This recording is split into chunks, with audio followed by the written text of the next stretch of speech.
Ku ingin satu cerita pengantarku tidur, biar ku terlelap mimpikan hal yang indah. Di sebuah hutan yang luas, hiduplah berbagai macam hewan dan tumbuhan. Salah satu di antaranya ada seekor kancil. Kancil adalah binatang yang sangat pintar. Pada suatu hari, kancil yang sedang berjalan di tengah hutan tiba-tiba merasa sangat lapar. "Duh, aku lapar sekali," ujarnya. Lalu, kancil terpikirkan untuk mencari kebun timun. Kebun timun? Ya, timun adalah makanan kesukaan kancil.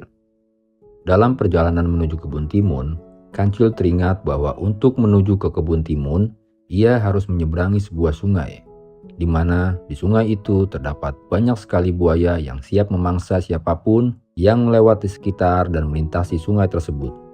Wah, bagaimana ya caranya agar aku bisa menyeberangi sungai itu tanpa diserang oleh para buaya di sana? Kancil berpikir sangat keras.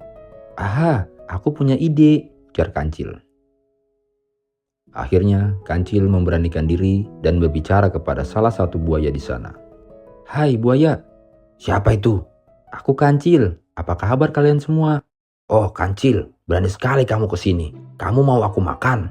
"Tidak, aku tidak ingin kamu makan. Aku datang ke sini hanya ingin menyampaikan pesan dari sang raja hutan." "Hah? Pesan apa itu? Cepat katakan kepada kami."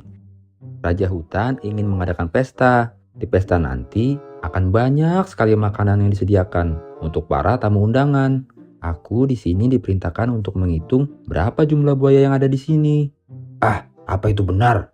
"Tentu benar." "Lalu, apa yang harus kami lakukan?" "Kalian cukup berbaris dari tepi sungai ini ke tepi sungai seberang sana agar aku mudah menghitungnya." "Baiklah, kami akan berbaris. Tapi ingat, kalau kamu berbohong, kamu akan kami makan." Para buaya berbaris di antara tepi-tepi sungai dan menunggu kancil untuk menghitung. "Kami sudah berbaris, cepat kamu hitung kami. Kami sudah tidak sabar untuk datang ke pesta." "Baiklah, akan aku mulai ya." Kancil mulai melompati satu persatu para buaya sambil berhitung. 1, 2, 3, dan seterusnya. Tanpa terasa, kini kancil telah sampai di tepi sungai, tempat di mana kebun timun berada. "Hah, akhirnya aku sampai juga di sini." "Hei kancil, ada berapa jumlah kami?" "Aduh, maaf, aku lupa berapa ya tadi." "Wah, apa maksudmu? Tadi kamu bilang mau menghitung jumlah kami, agar raja menyiapkan makanan untuk kami." Para buaya sudah mulai merasa ada sesuatu yang aneh. Namun, kancil dengan beraninya berkata, "Sebenarnya aku berbohong soal pesta itu. Aku hanya ingin menyeberangi sungai ini. Dan kalian sudah membantu aku hingga aku sampai di sini. Terima kasih ya." Setelah itu, kancil berlari menuju ke kebun timun dan meninggalkan para buaya yang masih tidak percaya telah diperdaya oleh binatang kecil seperti kancil. "Wah, kurang ajar kamu kancil. Kamu sudah menipu kami. Kami sudah capek-capek berbaris, ternyata hanya dimanfaatin. Yang benar saja, rugi dong. Yang benar saja, rugi dong."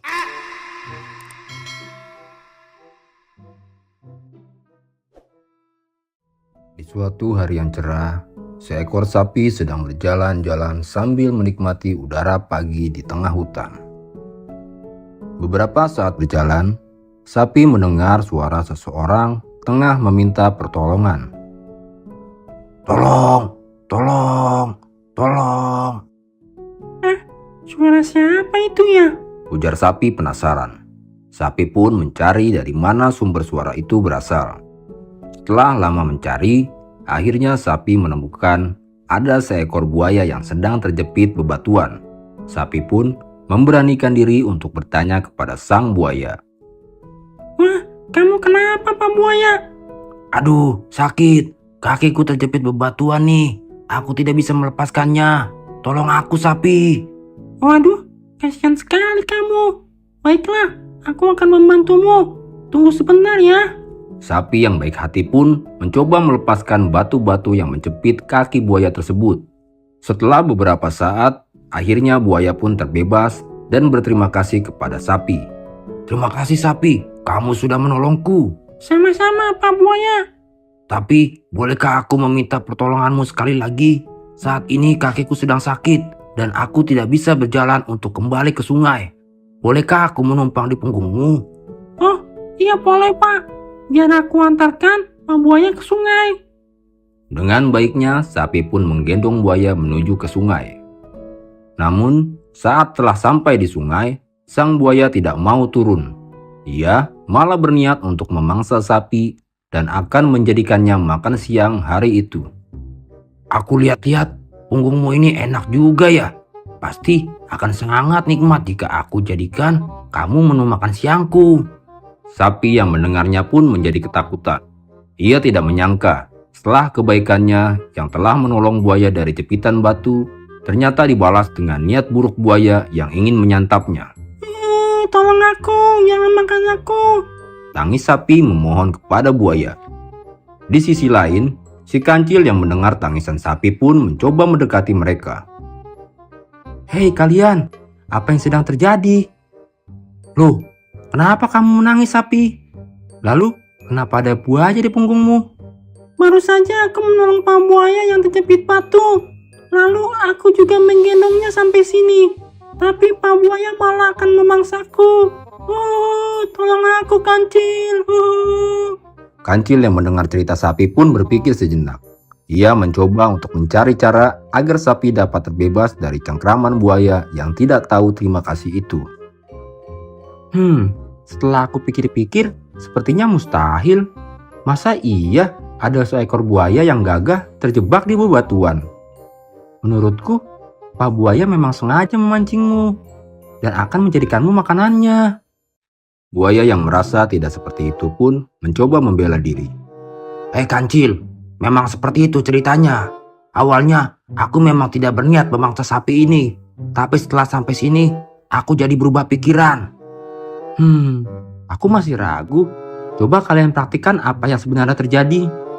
Baiklah, aku akan membuktikan ucapanku. Silahkan. Ujar Kancil tersenyum penuh arti. Mereka kembali ke tempat di mana kejadian ini bermula. Setelah sampai, buaya segera turun dari punggung sapi dan kembali memasukkan kakinya di antara bebatuan yang semula menjepitnya. Hei Kancil, lihat ini. Aku memang tidak bisa keluar dari bebatuan ini. Ini terlalu berat untukku, ujar buaya sambil meringis kesakitan. Oh, seperti itu. Ya. Sekarang aku sudah percaya. Ya sudah, ayo sapi, kita pergi dari sini. Loh. Lalu bagaimana dengan aku? Apa kalian tidak mau menolongku? Bantulah aku. Aku terjepit. Tolong aku. Iya, Kancil. Apa kita tidak menolongnya dulu? Sudah, biarkan saja. Dia tidak tahu berterima kasih. Buat apa kamu tolong dia? Jika pertolonganmu akan dibalas kejahatan. Setelah itu Kancil dan sapi pun berlalu dan pergi meninggalkan buaya sendirian, menahan sakit, dan tak ada lagi hewan yang akan menolongnya.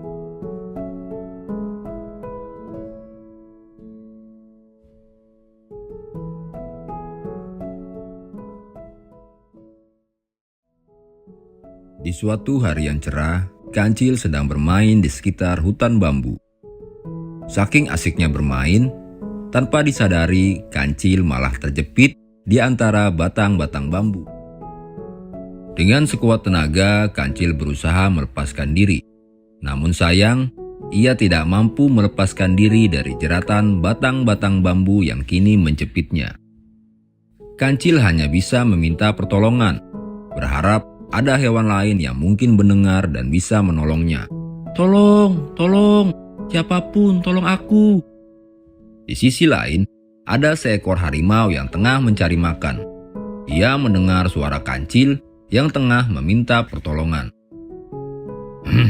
Suara apa itu? Seperti ada yang meminta tolong. Tapi siapa ya? Setelah beberapa saat mencari, harimau berhasil menemukan si Kancil yang tengah terjepit di antara batang-batang bambu. Keadaan yang sangat buruk untuk si Kancil, tapi tidak dengan sang harimau. Kondisi ini membuat harimau berencana untuk menjadikan Kancil sebagai mangsanya. Kebetulan sekali aku sedang lapar. Sepertinya makan daging kancil goreng enak juga nih. Wah, tak kusangka hari ini aku sangat beruntung. Kancil yang mendengarnya pun menjadi panik dan mencoba untuk merayu harimau agar tidak memangsanya. Harimau yang baik, janganlah kamu menjadikan aku makananmu, karena dagingku ini sedikit dan itu tidak akan bisa membuatmu kenyang. Lebih baik kamu membantuku agar aku bisa keluar dari jepitan batang-batang bambu ini, ujar Kancil memohon. Ah, bisa saja kamu Kancil. Sudahlah, kau cukup diam, karena aku akan tetap menjadikanmu makan siangku. Sesaat setelah itu, angin berhembus kencang dan membuat suara-suara yang indah layaknya kicauan burung. Ah, suara apa itu? Indah sekali ku dengar. Dengan cepat, Kancil menjawab. Itu suara seruling ajaibku. Serulingku ini tidak terlihat. Aku bersedia mengajarimu, asalkan kamu mau membantuku keluar dari batang-batang bambu ini. Harimau yang memang tertarik dengan suara indah itu pun mulai tergoda dengan tawaran si Kancil. Ia berpikir, jika seekor harimau yang gagah sepertinya bisa mengeluarkan suara yang begitu indah, maka hewan-hewan di hutan ini pasti akan tambah mengaguminya.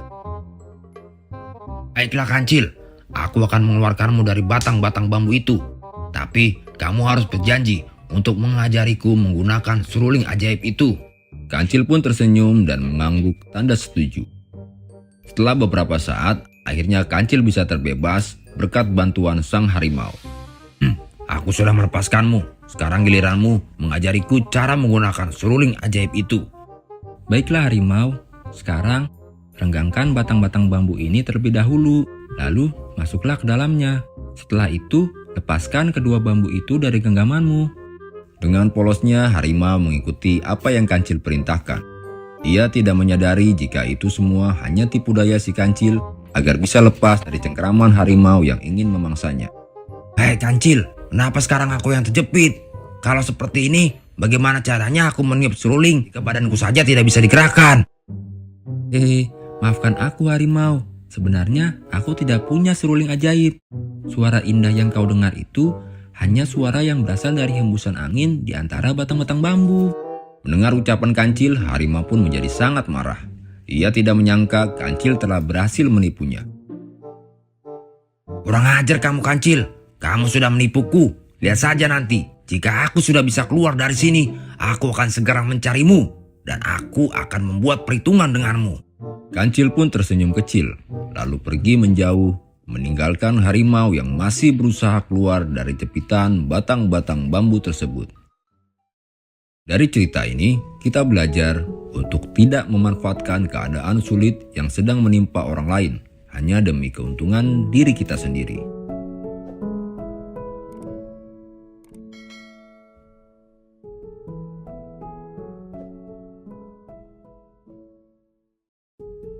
Si Kancil akhirnya bisa bernafas lega. Ia berhasil menghindar dari kejaran harimau yang ingin memangsanya. Kancil pun merasa jika dirinya bukan hanya hewan yang pintar, tapi dia juga bisa berlari dengan sangat cepat. Tanpa disadari, hal ini membuat Kancil menjadi besar kepala. Dia menganggap jika di hutan ini tidak ada satu hewan pun yang bisa mengalahkannya dalam segi apapun. Harimau dan buaya saja bisa kuperdaya. Bahkan mereka juga tidak mampu mengejarku. Sepertinya tidak akan ada hewan di hutan ini yang bisa mengalahkanku, ujar Kancil dengan sombongnya. Tanpa disadari, kura-kura sedari tadi memperhatikan gerak-gerik Kancil. Ia pun dengan perlahan menghampiri si Kancil yang sedang beristirahat di bawah pohon yang rindang. Hei Kancil, apa kabarmu? Kamu kura-kura? Kabarku baik. Ada perlu apa kamu menemuiku? Tidak apa-apa Kancil. Aku hanya tidak sengaja melihatmu berlari dari kejaran harimau tadi. Memang apa yang sebenarnya terjadi, Cil? Tadi aku terjepit dan terjebak di antara batang-batang bambu. Tapi aku bisa memperdaya harimau dengan tipu muslihatku. Harimau menjadi sangat marah. Untungnya, dengan mudah aku berhasil lari dari kejaran harimau yang tidak mampu mengejarku, ujar Kancil dengan bangganya. Kura-kura yang rendah hati pun memuji Kancil yang bisa berlari dengan sangat cepat, bahkan mengalahkan harimau yang terkenal sebagai pelari yang ulung. Mendapat pujian dari kura-kura, Kancil malah membahas dengan mengejeknya sebagai hewan yang sangat lambat, yang tidak akan pernah bisa berlari dengan cepat seperti dirinya. Kamu benar, harimau saja bisa kukalahkan, apalagi hewan lambat sepertimu, kura-kura. Sepertinya jika aku berjalan santai pun, kamu tidak akan mampu mengejarku, ujar Kancil dengan sombongnya. Kura-kura yang mendapat ejekan dari Kancil pun hanya bisa tersenyum dan pergi berlalu meninggalkan Kancil yang semakin besar kepala. Si Kancil yang melihatnya pun menjadi kesal. Ia berteriak mengajak kura-kura untuk balap lari dengannya. Hei kura-kura lambat, mau kemana kamu? Apakah kamu takut balap lari denganku? Hei Kancil, aku tidak takut denganmu. Jika kamu memang ingin mengajakku balap lari, aku bersedia kok. Mendengar jawaban kura-kura, Kancil pun tertawa terbahak-bahak. Kali ini Kancil benar-benar meremehkan kura-kura yang memang bukan lawan yang sepadan dalam hal berlari. Sampai saat balap lari pun dimulai, Kancil hanya berjalan santai meninggalkan kura-kura yang memang berlari dengan sangat lambat. Di tengah balap lari, Kancil yang meninggalkan kura-kura dengan sangat jauh pun memutuskan untuk beristirahat sejenak di bawah pohon yang rindang. Lebih baik aku tidur dulu sebentar. Lagi pula kura-kura lambat itu tidak akan bisa mengejarku, ujar Kancil dengan sombongnya. Angin sepoi-sepoi membuat Kancil tertidur dengan lelapnya di bawah pohon yang rindang. Tanpa disadari, saat Kancil tengah tertidur pulas, perlahan-lahan kura-kura mulai menyusul si Kancil dan terus berlari mendekati garis finish. Sesaat kemudian Kancil pun terbangun. Ia mengira jika kura-kura masih jauh tertinggal darinya. Padahal yang kita tahu, kura-kura sudah berhasil menyusulnya, bahkan mungkin sudah sampai di garis finish. Aku sudah tertidur saja, kura-kura tidak bisa mengejarku. Dasar lambat, umamnya. Kancil pun mulai kembali berlari demi memastikan kemenangannya dari si kura-kura. Hingga akhirnya Kancil sampai di garis finish. Namun Kancil kaget karena ternyata kura-kura telah sampai terlebih dahulu dan telah berhasil mengalahkannya. Pelajaran yang bisa kita ambil dari kisah ini adalah tetaplah rendah hati dan jangan pernah meremehkan orang lain, karena kita tidak pernah tahu apa yang akan terjadi esok hari. Mungkin orang yang kita hina hari ini akan menjadi orang yang sukses di masa yang akan datang.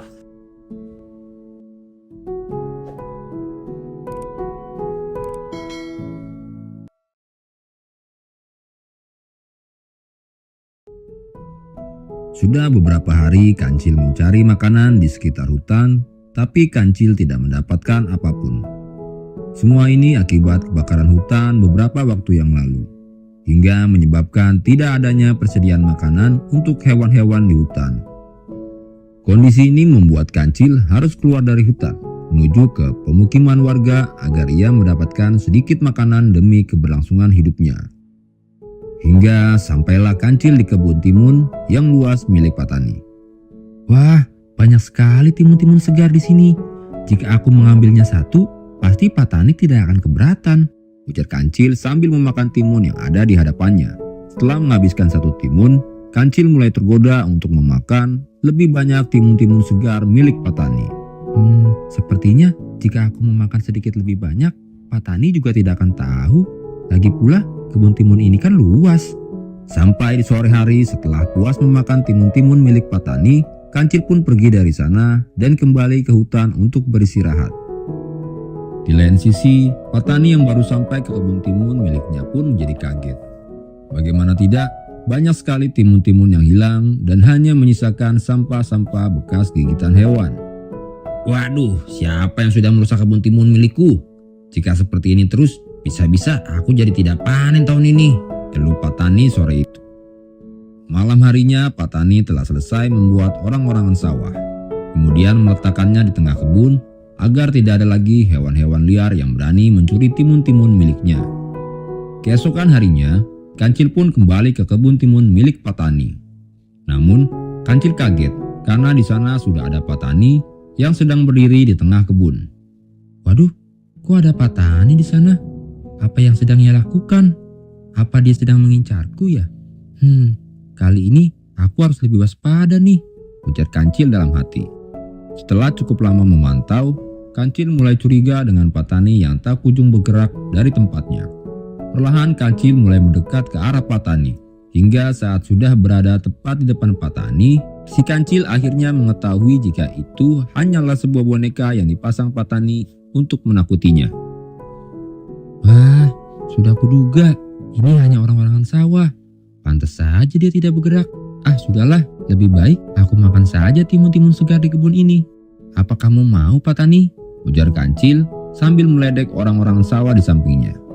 Tak terasa Kancil sudah memakan banyak sekali timun-timun segar milik Patani. Dan tanpa sadar Kancil telah menjadi hewan yang rakus dan hanya memikirkan dirinya sendiri, tanpa memikirkan kerugian yang akan diderita Patani. Malam harinya, Patani yang baru sampai di kebun timun miliknya kembali kaget. Ia tidak menyangka, ternyata orang-orangan sawah yang ia buat tidak bisa menakut-nakuti hewan-hewan yang mencuri di kebun timun miliknya. Bahkan, orang-orangan sawah itu sudah jatuh tergeletak di bawah tanah.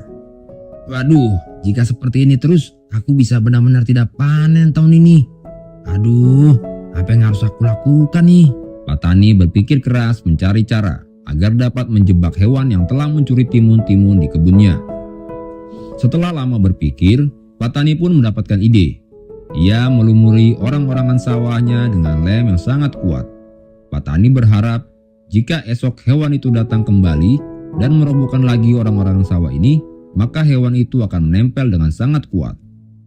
Keesokan harinya, Kancil pun kembali datang ke kebun timun milik Patani. Tidak seperti kemarin, hari ini si Kancil begitu percaya diri. Ia tidak peduli meskipun ada orang-orangan sawah yang kembali berdiri di tengah kebun. Kamu lagi Patani? Kuat sekali kamu, berdiri di tengah kebun tanpa bergerak sedikit pun, ujar Kancil meledek.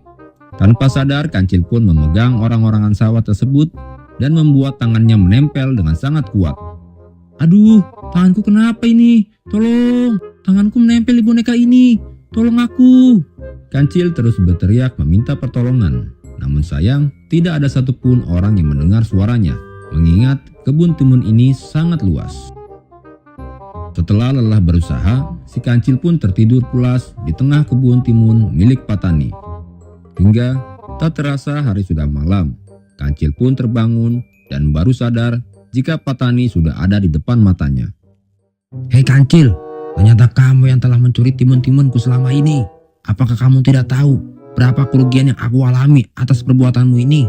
Apakah kamu tidak mengetahui jika aku adalah kepala keluarga yang harus memberikan nafkah untuk anak dan istriku? Apa yang harus aku berikan kepada keluargaku jika ternyata aku gagal panen tahun ini akibat ulahmu? Tanya Patani penuh emosi. Kancil pun tersadar setelah mendengar ucapan Patani. Ia meminta maaf dengan tulus dan berjanji tidak akan mengulanginya lagi. Maafkan aku Patani, awalnya aku lapar dan hanya ingin mencuri beberapa timunmu.